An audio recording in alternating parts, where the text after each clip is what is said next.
নমস্কাৰ স্বাগতম জনাইছোঁ অসমীয়া ইউটিউব চেনেল ডেইলি টিপছলৈ। আজি মই এই ভিডিঅ'টিত আপোনালোকক জনাম এনেকুৱা এটা বন দৰৱৰ বিষয়ে যিটো নেকি সকলোৱে খাব পাৰিব, কেৱল বেমাৰতে নহয়, ই নিৰোগী লোকেও খাব পাৰে। ইয়াক স্বৰ্গৰ অমৃত বুলি কোৱা হয়। যেতিয়া ধনৱন্তীয়ে সাগৰ মন্থনত অমৃত কলহলৈ ওলাইছিল, প্ৰকট হৈছিল, তেতিয়া এহাতে অমৃতৰ কলহ আৰু আনহাতে এই যিজোপা লতা, সেই লতাডাল লৈ ওলাইছিল বুলি আমি আয়ুৰ্বেদত পাওঁ। আৰু স্বৰ্গক দিলে অমৃতৰ কলহ আৰু মৰ্ত্যত মানৱক দিলে এইজোপা লতা। এই লতাজোপা আমি বহুতে চিনি পাওঁ, ইয়াক সগুণৰ লতা বুলি কয়, অৰ্থাৎ সগুণী লতা।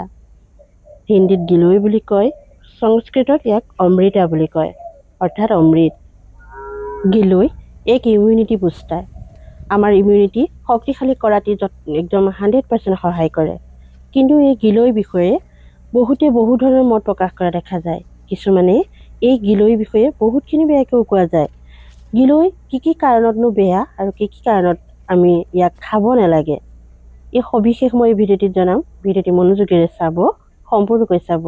যদি চেনেলটি নতুন তেতিয়াহ'লে চেনেলটি ছাবস্ক্ৰাইব কৰিব আৰু বেল আইকনো টিপি থ'ব, যাতে ভিডিঅ'খিনি দিয়াৰ লগে লগে আপুনি নটিফিকেশ্যন পায়। গিলৈ এজোপা লতাজাতীয় উদ্ভিদ। ই যিকোনো গছতে বগাই থকা দেখিবলৈ পোৱা যায়। আৰু এই গছজোপা ইমানেই হাৰ্ড, আপুনি যদি গছজোপা কাটিও দিয়ে ডাল এটা, তেতিয়াহ'লে তাৰ পৰা ফাইবাৰ ৰুট ওলাই আকৌ পুনৰ মাটিলৈ গৈ সেই ওপৰত থকা ডালটোপাই শিপা ওলাই সেই শিপা মাটিলৈ গৈ নিজে নিজে আকৌ পুনৰ গছজোপা জীৱিত হৈ যায়। ইয়াক সেইকাৰণে অমৰ লতা বুলিও কয়। দৰৱৰ ক্ষেত্ৰত এইজোপা লতাৰ পাতো ব্যৱহাৰ কৰা হয়, ইয়াৰ শিপাও ব্যৱহাৰ কৰা হয় আৰু ঠাৰি ব্যৱহাৰ কৰা হয়। বিশেষকৈ আমি যিকোনো ক্ষেত্ৰত ইয়াৰ ঠাৰি ব্যৱহাৰ কৰোঁ। ঠাৰিডাল অকণমান যদি আপুনি থেতেলিয়াই দিয়ে, তেতিয়া ওপৰৰ হাৰ্ড অংশটো আপুনি উলিয়াই পেলাব পাৰে। মাজত ধুনীয়াকৈ গ্ৰীণ পাৰ্টিকেল ওলাই পৰে। সৰ্বপ্ৰথমে জানক ডায়েবেটিছ পেচেণ্টৰ কাৰণে ই কেনেকৈ কাম কৰে। ডায়েবেটিছ পেচেণ্টৰ কাৰণে এই গিলৈ এক বৰদানতকৈ কোনো গুণেই কম নহয়। গিলৈত হাইপ'গ্লাইচেমিক প্ৰপাৰ্টি যথেষ্ট মাত্ৰাত পোৱা যায়, যাৰ কাৰণে যি চুগাৰ লেভেল আমাৰ সেয়া খুব ক্ষীপ্ৰ গতিৰে কম কৰে। বহুত বেছি চুগাৰ হৈ থকা লোকে যদি এই গিলৈৰ কাঢ়া ব্যৱহাৰ কৰে, তেতিয়াহ'লে খুব সোনকালে তেওঁ ভাল ৰিজাল্ট পায়। যদি তেওঁ টেবলেট খাই আছে, চুগাৰৰ টেবলেট, সেই টেবলেট তেওঁ এৰিবলগীয়া হ'ব পাৰে যদি তেওঁ নিয়মিত ৰূপে খাই থাকে। 2 নম্বৰত, গিলৈয়ে যি আমাৰ হজম শক্তি বৃদ্ধি কৰাত একদমেই খুব ক্ষিপ্ৰতাৰে কাম কৰে। যদি আপোনাৰ গেষ্ট্ৰিক আছে, পেটৰ জ্বলন পূৰণ আছে, বা ভালকৈ লেট্ৰিন নোহোৱা বা কঠিন হোৱা তেনেকুৱা নিচিনা সমস্যা আছে, গেষ্ট্ৰিকৰ সমস্যা যাক আমি এচিডিটি বুলি কওঁ, তাৰ কাৰণে ইটো একদমেই বৰদানৰ নিচিনা। ইয়াৰ উপৰিও যদি আপুনি কিডনীৰ সমস্যাত ভুগি আছে, কিডনী আপোনাৰ দুৰ্বল বুলি ভাবিছে বা তেনেকুৱা ধৰণৰ কিবা গম পাইছে, বা ফেটি লিভাৰৰ সমস্যাত ভুগিছে, তেনেকুৱা হ'লেও আপুনি এই গিলৈ ব্যৱহাৰ কৰক, খুব সোনকালে ইয়াৰ ভাল ৰিজাল্ট পাব। গিলৈ কাঢ়া ব্যৱহাৰ কৰিব লাগে। গিলৈ কাঢ়া বা গিলৈ আমি কেনেধৰণে ব্যৱহাৰ কৰিব পাৰোঁ খুব সহজভাৱে ঘৰতে, তাৰে মই 4 প্ৰকাৰে বনাবলৈ আপোনালোকক শিকাম। আপোনালোকে সেই 4 প্ৰকাৰে বনাই আপোনালোকে খাব পাৰিব। যদি আপোনাৰ জইণ্ট পেইন আছে, গাঁঠিৰ বিষ হৈছে, বা আপোনাৰ ইউৰিক এচিড বেছি হৈছে, তাৰ কাৰণে আপোনাৰ গাঁঠিয়ে বিষ হৈছে, বা বাত বিষ, যিটো আমি গাঁঠিত হোৱা বিষ, আঁঠুৰ বিষ, কঁকালৰ বিষ, জইনত যিবিলাক বিষ হয়, বা হাড়ৰ ক'ৰবাত বিষ হওক, হাড়ৰ কিবা প্ৰব্লেম হওক, তাৰ কাৰণে আপুনি এই গিলৈ কাঢ়া খালে তৎক্ষণাত আৰাম পায়। ই ইমানেই শক্তিশালী যে আপোনাৰ সেই বিষ তৎক্ষণাত নিয়ন্ত্ৰণ কৰি পেলায়। সাধাৰণ জ্বৰ, ডেংগু, মেলেৰিয়া এনেকুৱা ধৰণৰ জটিল জ্বৰ, তাতো আপুনি এই গিলৈ ব্যৱহাৰ কৰি আৰোগ্য লাভ কৰিব পাৰে একদম 100%। ডেংগু, মেলেৰিয়া বা ভাইৰেল ফিভাৰ হ'লে আমাৰ কি হয়? গা খুব দুৰ্বল লাগে, খুব গা বিষ হয়, কিবা মাথা চাথা বিষ হৈ যায়, তেনেকুৱা ধৰণৰ হয় নহয়নে? সেই তেনেকুৱা সমস্যাত যদি আপুনি 2 দিন এই কাঢ়া খাই দিয়ে, আপুনি বনাই খাই দিয়ে, তেতিয়াহ'লে আপোনাৰ সেই সমস্যা তৎক্ষণাত নোহোৱা হৈ যায়। গিলৈ এনেকুৱা এবিধ চমৎকাৰী কাঢ়া বা ঔষধি, যি নেকি আমাৰ শৰীৰৰ ইমিউনিটি ছিষ্টেম শক্তিশালী কৰে। আপোনাৰ ইমিউনিটি ছিষ্টেম শক্তিশালী কৰি বতৰৰ ক্ষেত্ৰত এই ঠাণ্ডা আহিলে ঠাণ্ডা গৰমৰ মাজত হোৱা জ্বৰ, ঠাণ্ডাত হোৱা কিছুমান বেমাৰ বা গৰম আৰু ঠাণ্ডাৰ মাজত এতিয়া ঠাণ্ডা যোৱাৰ লগে লগে গৰম আহিব, গৰম আৰু ঠাণ্ডাৰ মাজৰ যিখিনি আমাৰ বতৰৰ ৰোগ হয়, সেই ৰোগখিনি আপোনাৰ শৰীৰত আহিবলৈকে নিদিয়ে। ইমান শক্তিশালী এই গিলয়। বৰ্তমান এই ব্যস্ততাপূৰ্ণ জীৱনত আমাৰ চিন্তা, টেনশ্যন, ষ্ট্ৰেছ কিমান বেছি নহয়নে? এই যে এনেকুৱা ধৰণৰ আপুনি মানসিক চাপত যে ভুগিবলগীয়া হয়, কাৰণ কম্পিটিশ্যনৰ যুগ। আমিও চিন্তা কৰিবলগীয়া হয়, টেনশ্যনত ভুগিবলগীয়া হয়। ফলত আমাৰ কি হয়, আমাৰ দেহা একদমেই তেনেকৈ আমাৰ মগজুৱে কাম কৰিব নোৱাৰা নিচিনা হৈ পৰে, কৰিবলগীয়া কাম কৰিব নোৱাৰে। তেনেকুৱা ধৰণৰ এই গিলৈ যদি আপুনি ব্যৱহাৰ কৰে, তেতিয়াহ'লে আপুনি এই দুশ্চিন্তাত ভোগা বা এনেকুৱা ধৰণৰ কিছুমান মানসিক চাপৰ পৰা আপুনি তৎক্ষণাতে ৰেহাই পাব পাৰে। নিয়মিত ৰূপে যদি আপুনি গিলৈ ব্যৱহাৰ কৰি থাকে, তেতিয়াহ'লে আপুনি নিজে গম পাব। খুব বেছি 3 দিনমান ব্যৱহাৰ কৰকচোন, কেনেকৈ আপোনাৰ গোটেই মন, দেহা, ভৰিৰ পৰা মূৰলৈকে ফ্ৰেছ লাগিব। মুঠৰ ওপৰত মোটামুটিকৈ ক'বলৈ গ'লে গিলৈ আমাৰ ভৰিৰ পৰা, নখৰ পৰা কেশলৈকে সুস্বাস্থ্যৱান কৰি ৰখাত আমাক সহায় কৰে, যদিহে আমি ইয়াক নিয়মিত ৰূপে সেৱন কৰোঁ। এতিয়া আমি জানো আহক, এই গিলৈ কাঢ়া আমি কেনেকৈ ব্যৱহাৰ কৰিম তাৰ বিষয়ে। মই ইয়াত দেখিছে 2-3ডাল মান লৈ লৈছোঁ। আমাক ইমানখিনিৰ প্ৰয়োজন নাই। এটা নিয়মিত জোখতহে আপুনি খাব লাগিব। ইয়াৰ যিকোনো বস্তুৰে অত্যাধিক বেয়া। গতিকে আমাৰ এজন মানুহৰ কাৰণে মই যিডাল লৈছোঁ ঠাৰি, সেইডালেই যথেষ্ট।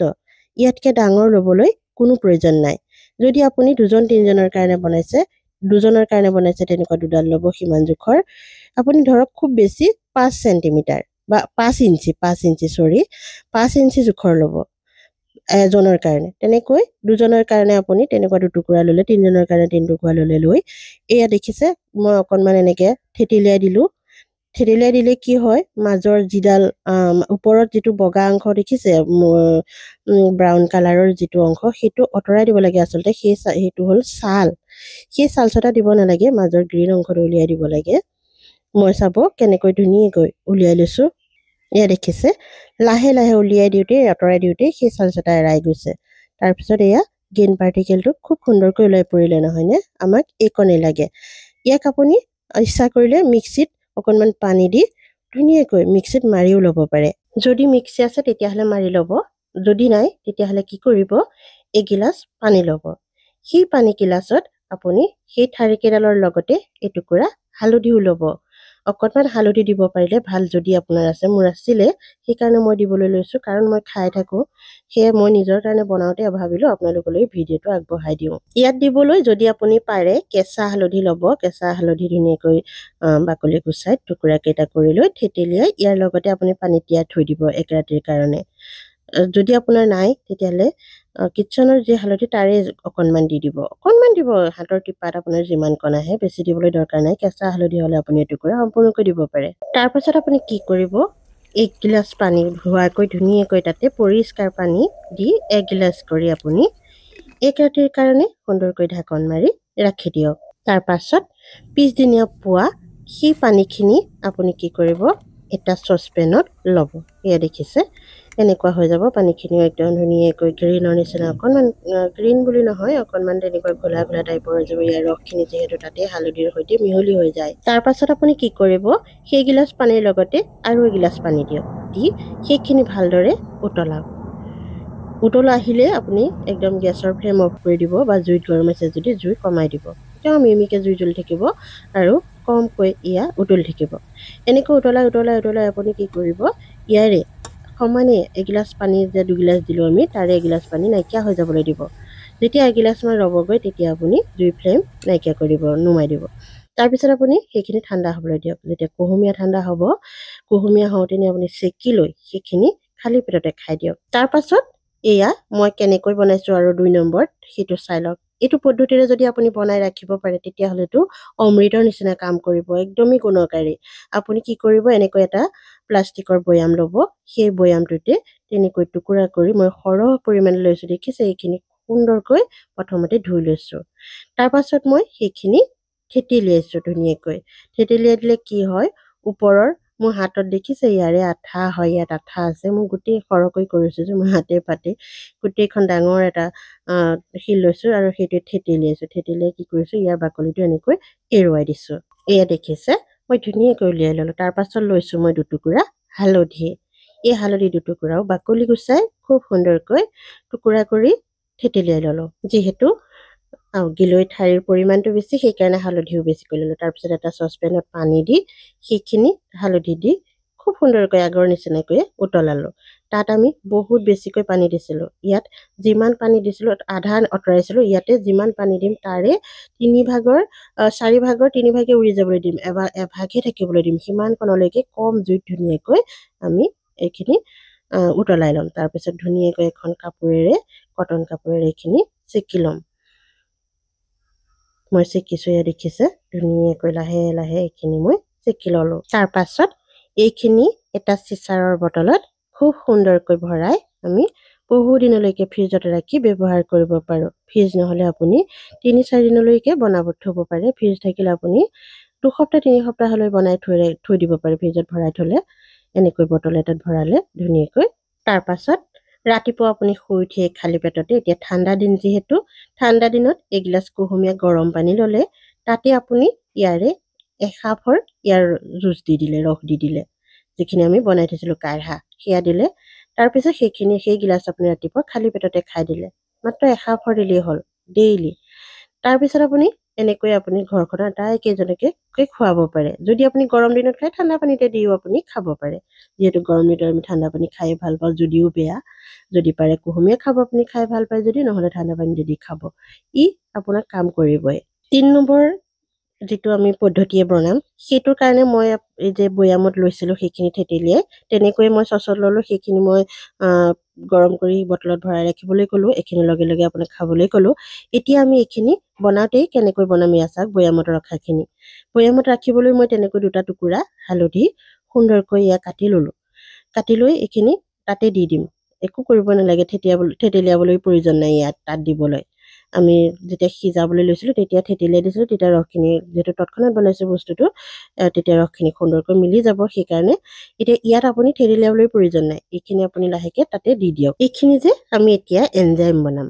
এনজাইম বনাবলৈ আমাক 3টা বস্তু প্ৰয়োজন হয়। পানী, যিটো আমি বস্তু বনাম সেই বস্তুটো, আৰু গুড়। মই সেই পৰিমাণতে এনেকৈ এটা বৈয়ামত ধুনীয়াকৈ গুড়খিনি দি বস্তুখিনি দি ৰাখিলোঁ। এই প্ৰচেছটো অকণমান দীঘলীয়া, কিন্তু এনেকৈ যদি বনাই আপুনি ৰাখিব পাৰে তেতিয়াহ'লে ভাবক স্বৰ্গৰ অমৃতহে বনাই ৰাখিছোঁ যেন। ধুনীয়াকৈ এয়াৰ টাইট কৰি ঢাকনখন মাৰি আমি ইয়াক 3 মাহৰ কাৰণে ৱেইট কৰিব লাগিব। 3 মাহলৈ ৰাখিব লাগিব। এতিয়া 2-3 দিনৰ মূৰে মূৰে আপুনি কি কৰিব লাগিব, ঢাকনখন লাহেকৈ, একেবাৰে ঢাকনখন খুলি দিব নালাগে, লাহেকৈ অকণমান ঢিলা কৰি, তাত গেছ বনে যিহেতু আমি তাতে গুড় দিছোঁ, আৰু সেইখিনি ফাৰ্মেণ্টেশ্যন হৈ পেলাই গেছ বনে। সেই গেছখিনি আমি মাজে মাজে উলিয়াই দি থাকিব লাগে। এমাহমান আপুনি 2-3 দিনৰ মূৰে মূৰে কণ্টিনিউ কৰিলে, তাৰপিছত 2 মাহত যেতিয়া ভৰি দিব তেতিয়া আপুনি এসপ্তাহৰ মূৰত এদিন কৰিলেও হ'ব। যেতিয়া আপোনাৰ 3 মাহ সম্পূৰ্ণ হ'ব তেতিয়া আপোনাৰ ইয়াৰ গেছটো কমি যাব বনোৱাটো। আপুনি তেতিয়া 15 দিন 20 দিনৰ মূৰে মূৰে এবাৰ মাত্ৰ সাঁফৰখন খুলিলেই হ'ল। 15-20 দিনৰ প্ৰয়োজনেই নাই। আপুনি কি কৰিব, যেতিয়া 3 মাহ কণ্টিনিউ সম্পূৰ্ণ হৈ যাব আপোনাৰ পুৰা, তেতিয়া আপুনি এইখিনি সুন্দৰকৈ চেকি ল'ব। চেকি লৈ পেলাই এটা ধুনীয়াকৈ বটলত ৰাখি থৈ দিব ফ্ৰিজত ভৰাই। তাৰপিছত আপুনি তাৰে অকণমান 1 ml বা 2 ml বা 5 ml ইমান জোখাৰে আপুনি এগিলাচ পানীৰ লগত মিহলালে, তাৰপিছত খাই দিলে। আৰু আপুনি এইখিনি বহুত কাম কৰিব পাৰে এইখিনি এনজাইমৰ সহায়ত। যদি ভাল লাগিল ভিডিঅ'টি, এটা লাইক কৰিব, চেনেলটি ছাবস্ক্ৰাইব কৰিব। পুনৰ লগ পাম আন এটা গুৰুত্বপূৰ্ণ ভিডিঅ'ৰ যোগেদি। আজিলৈ আহোঁ, নমস্কাৰ।